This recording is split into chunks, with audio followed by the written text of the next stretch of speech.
The gun does not discharge. Instead of going bang, all you hear the gun is go click. The gun does not go bang. It's kind of like in the old Bugs Bunny commercials. It's like a dud. It just goes click. It does not discharge. Nothing happens.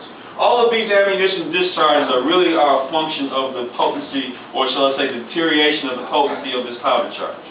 Something happened. Probably these rounds of ammunition were improperly stored or improperly manufactured, probably remanufactured. But in any case, either there wasn't enough powder put into this casing, or sufficient moisture and humidity had allowed moisture to seep in this crevice between the casing lip and the actual bullet, such that it seeped in and deteriorated this powder.